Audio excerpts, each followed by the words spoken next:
हमार नंबर बा और हमार कंपनी हुई एनसीएल इंडस्ट्रीज। और इसका जो ट्रिगर पॉइंट है, क्यों लेना है, क्योंकि बहुत एग्रेसिवली प्रमोटर्स खरीदारी कर रहे हैं।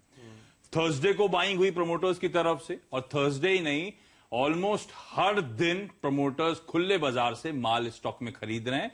पिछले 2 महीने से अगस्त और सितंबर ऑलमोस्ट हर दिन बाइंग हुई है।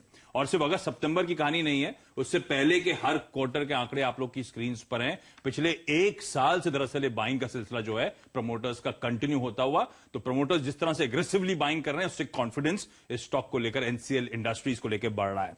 इस कंपनी में, अच्छा छोटी सी कंपनी है, 400-500 करोड़ रुपए का मार्केट कैप, और इस माइक्रो कैप कंपनी में भी आप देखेंगे फंड्स का तगड़ा एक्सपोजर है। एचडीएफसी म्यूचुअल फंड तो 6% लेकर बैठा है, एचएसबीसी के पास 1-1.25% का स्टेक है, एफआईएस के पास हिस्सेदारी है। और ये कंपनी नागार्जुना सीमेंट, एनसीएल, तो वो प्रीडोमिनेंटली एक सीमेंट कंपनी है जो खासतौर पे आंध्रा और तेलंगाना में ऑपरेशनल है। उसके अलावा साउथ के कई सारे मार्केट्स में इस कंपनी के ऑपरेशंस हैं। 2.7 मिलियन टन की कैपेसिटी।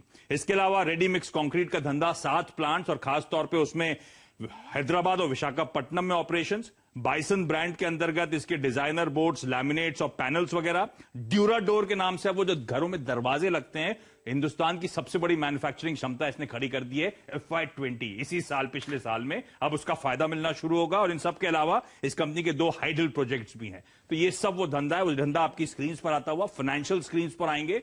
गजब का मोमेंटम, इवन लॉकडाउन में Q1 में भी बहुत गजब के फाइनेंशियल्स इस कंपनी ने पोस्ट करे, और वैल्यूएशन वाइज अपने सारे पीयर्स से सबसे सस्ता शायद इस समय ट्रेड करता हुआ नजर आएगा आपको, इसीलिए अट्रैक्टिव एनसीएल इंडस्ट्रीज।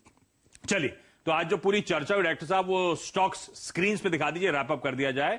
शेयरों में काबा, तो कौन कौन से स्टॉक्स हैं एक एक करके क्विकली वो स्क्रीन पे प्लेट दिखाइएगा, तो मैं रैप अप कर पाऊंगा। Info Edge, investee companies highlight हैं जो स्टार्टअप्स में इन्वेस्टमेंट कर रही है। एनसीएल इंडस्ट्रीज, जहां पे प्रमोटर्स एग्रेसिवली बाय कर रहे हैं।